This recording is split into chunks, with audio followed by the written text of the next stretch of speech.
مسلمانوں کا دورہ ہوگا اور اس وقت کون سا درخت ہوگا جو یہودیوں کو پناہ دے گا. یعنی حدیث پاک میں رسول اکرم صلی اللہ علیہ وسلم نے فرمایا کہ مسلمان یہودیوں کو قتل کریں گے عیسیٰ علیہ السلام کے دور میں. جب دجال قتل ہو جائے گا تو اس وقت ان کو کوئی چیز بھی پناہ نہیں دے گی.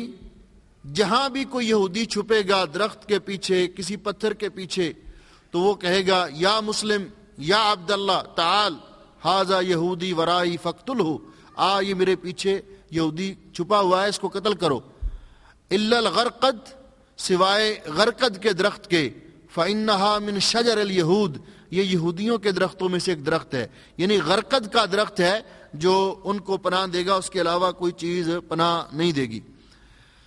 ساتھی نے پوچھا ہے گھر والوں یا اہل و عیال پر کچھ بھی خرچ کرتے ہوئے اگر صدقے کی نیت کر لی جائے تو کیا یہ صدقہ ہی شمار ہوگا؟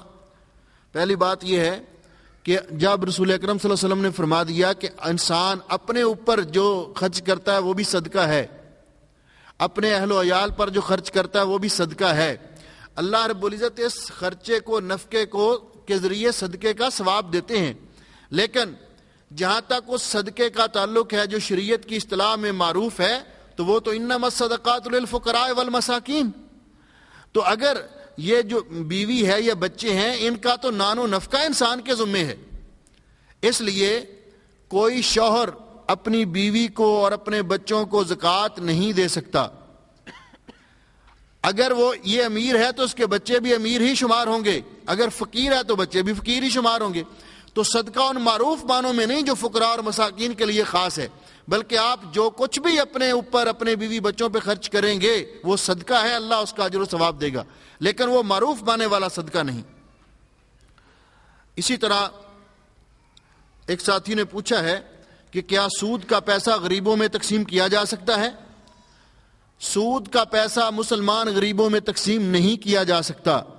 جس طرح انسان خود اپنے لیے حلال کھانا پسند کرتا ہے اسی طرح ان کو بھی اپنی جائز اور حلال کمائی سے دے.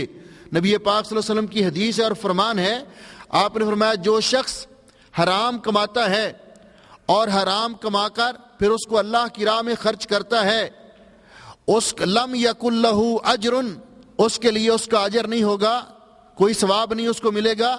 انما کان وبال ذلک علیہ، اس کا وبال اور اس کا وزر اس پر ہوگا، اس کو گناہ ہوگا. اس لیے اللہ رب العزت نے فرمایا قرآن پاک میں لا تیمموا الخبیث منہ تنفقون، کوئی خبیث چیز اللہ کی راہ میں خرچ کرنے کا ارادہ نہ کرو. اللہ رب العزت طیب ہے، پاکیزہ اور طیب چیزوں کو پسند کرتا ہے. لہٰذا ایک آدمی چوری کر کے کہے جی میں یتیم بچوں کی پرورش کرنا چاہتا ہوں، بینک میں پیسے رکھ کر کہے جی میں جو سود لوں گا تو میں غریب بچیوں کی شادی کرواؤں گا، تو کوئی بھی الوسائل لہا حکم الغایات. تو یہ کیسے ہو سکتا ہے کہ انسان نیکی کرنے کے لیے برائی کا راستہ اختیار کرے؟ یہ درست نہیں ہے. جتنا اللہ تعالیٰ نے کسی انسان کو اس کی ہمت سے زیادہ مکلف نہیں بنایا. اسی طرح یہ جو ہمارے ہاں یہ عادت ہے کہ جی جب بچیاں جوان ہوگی تو ہمارے پاس جہیز کے لیے پیسے نہیں ہوں گے، لہٰذا ہم بچیوں کے نام پر اتنے پیسے فکس کروا دیے ہیں، جب یہ جوان ہوگی تو یہ لاکھوں میں پہنچ جائیں گے، ہم ان کی شادی کریں گے. یہ بھی حرام ہے، صریحاً سود ہے اور ایسا کرنا جائز نہیں ہے. اسی طرح ایک ساتھی نے پوچھا ہے کہ جی یہ حدیث کا کیا حکم ہے، من قرأ خلف الامام ملی فوہ نارن، جو امام کے پیچھے قرات کرتا ہے اس کے منہ میں آگ بھری جاتی ہے. میرے بھائیو، قرات کس کی کرتا ہے؟ سورہ فاتحہ کی. جو آدمی امام کے پیچھے سورۃ فاتحہ پڑھتا ہے اس کے منہ میں آگ بھری جاتی ہے. حیرانگی کی بات یہ ہے کہ پڑھے قرآن ام الکتاب سورہ فاتحہ اس کے منہ میں آگ پڑے، استغفر اللہ.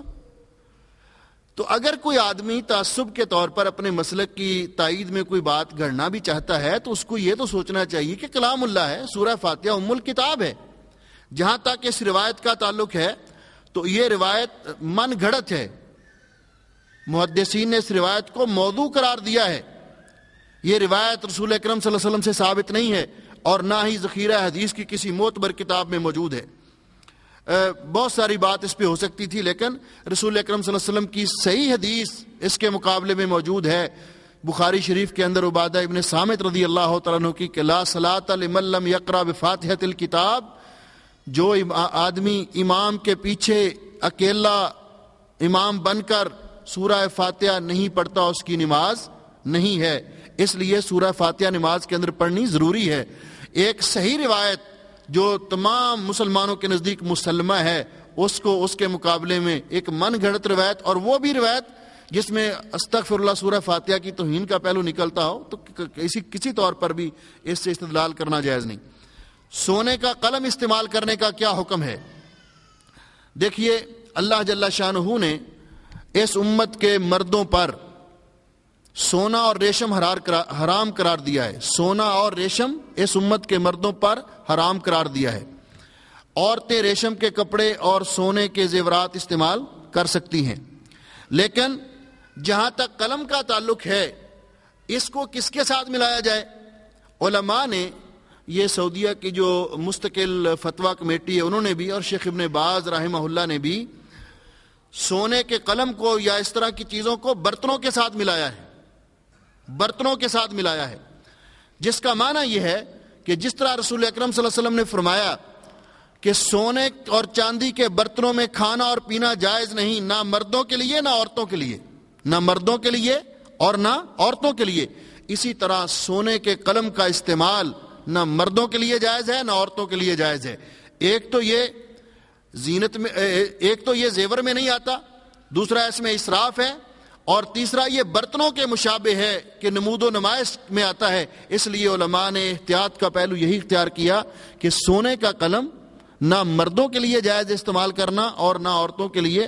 پھر اتنا مہنگا لکھنا ہی ہے نا قلم کے ساتھ، گم بھی ہو سکتا ہے، کوئی لے جائے، اور ویسے بھی انسان اکثر مجھ جیسا بندہ تو بھول ہی جاتا ہے کہ قلم کسی کو دیا، لینا یاد نہیں رہا، تو اس لیے یہ استعمال کرنا درست نہیں ہے۔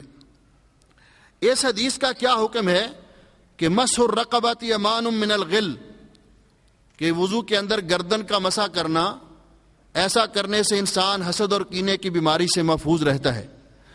رسول اکرم صلی اللہ علیہ وسلم کے وضو کا طریقہ حدیث کی کتابوں میں موجود ہے، بڑی وضاحت کے ساتھ پورا وضو ذکر کیا، لیکن کسی میں بھی گردن کے مسح کا ذکر نہیں ہے۔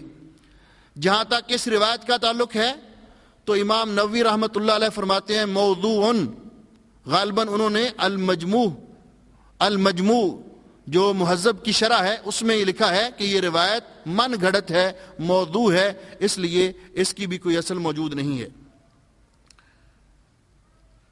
ایک ساتھی نے لکھا ہے کہ اگر کسی چیز کی، میں اس کے ساتھ باقی اس کے متعلقہ سوال بھی ملا دیتا ہوں، کہ قسطوں پر بیع، قسطوں پر خرید و فروخت کرنا کیا جائز ہے؟ ساتھی نے لکھا کہ میں نے گاڑی قسطوں پر خریدی ہے، تو کیا یہ سود نہیں ہے؟ سود تو نہیں۔ اگر کوئی شخص قسطوں پر خریدتا ہے کوئی چیز، قیمت طے کر لیتا ہے اور مدت طے کر لیتا ہے، قیمت طے کر لیتا ہے اور مدت طے کر لیتا ہے تو جائز ہے، یہ سود نہیں ہے۔ اس لیے کہ ام المومنین سید عائشہ صدیقہ طیبہ طاہرہ رضی اللہ تعالیٰ عنہا نے جب اپنی لونڈی بریرہ کو ان کے اہل نے جب آزاد کرانے کی ان سے درخواست کی، تو انہوں نے ان کے ساتھ قسطیں طے کی تھی 9 سال کی، اور وہ ہر سال میں 40 درہم دیا کرتے تھے۔ تو اس لیے قسطوں پر بیع اس میں کوئی حرج نہیں۔ رہا یہ کہ جب قیمت میں تفاضل ہو کہ اگر نقد خریدو گے تو اتنے کی، اگر قسطیں کرواؤ گے تو اس کے پیسے زیادہ لگیں گے، تو ایسی صورت میں علماء کا اختلاف ہے۔ زیادہ تر علماء کی رائے یہی ہے کہ قسطوں پر ایسی صورت میں بیع جائز ہے کہ جب شرائط کے مطابق ہو، قیمت پہلے متعین ہو جائے، مدت متعین ہو جائے، اور پھر یہ نہ ہو کہ جتنا لیٹ کرو گے اتنے پیسے بڑھتے جائیں گے، یہ نہ ہو، تو ایسی صورت میں قسطوں پر خرید و فروخت کرنا، یہاں کے علماء نے، سعودیہ کے علماء نے اس کے جواز کا فتویٰ دیا ہے۔ ایک بات، جب ایسے مسائل کے بارے میں انسان پوچھتا ہے اور گفتگو ہوتی ہے، تو اس میں ایک بات ذہن میں رکھنا چاہیے، رسول اکرم صلی اللہ علیہ وسلم کی یہ حدیث کہ ہر مسلمان بحیثیت مسلمان سوچے، استفت قلبک وان افتاک المفتون، مفتی جو بھی فتویٰ دے آپ اپنے دل سے بھی پوچھ لیجئے کہ معاملے کی حقیقت کیا ہے۔ انسان اپنے دل سے بھی اس کا اطمینان کر لے، بحیثیت مسلمان سوچے تو اس کو سمجھ آ جاتی ہے۔ بعض اوقات مفتی کو سوال سمجھنے میں غلطی لگ جاتی ہے اور اس کے مطابق وہ فتویٰ دے دیتا ہے، لیکن سوال کرنے والے کو پتہ ہوتا ہے کہ حقیقت کیا ہے، تو وہ اپنے طور پر بھی اپنے آپ سے پوچھ لے۔ اسی طرح ایک ساتھی نے پوچھا ہے کہ کیا عورت کے لیے نکاح میں ولی کا ہونا شرط ہے؟ جبکہ قرآن پاک میں ہے کہ عورت اپنا نکاح خود کر سکتی ہے۔ میرے بھائیوں، قرآن پاک میں جہاں یہ ہے حتیٰ تنکحا زوجن غیرہ، تو تنکحا کا صیغہ یہاں واحد مؤنث غائب کا صیغہ ہے، تو جہاں براہ راست اس عورت کے بارے میں کہا گیا ہے، تو یہ عورت وہ ہے جس نے دوسرا نکاح کرنا ہے، لیکن یہاں بھی اس کو ولی سے مستغنی قرار نہیں دیا گیا، بلکہ اس کی رغبت یا اس کی رائے کو ترجیح دینے کے معنی میں ہے۔ رسول اکرم صلی اللہ علیہ وسلم جن پر قرآن پاک نازل ہوا، حضرت ابو موسیٰ اشعری رضی اللہ تعالیٰ عنہ روایت فرماتے ہیں کہ نبی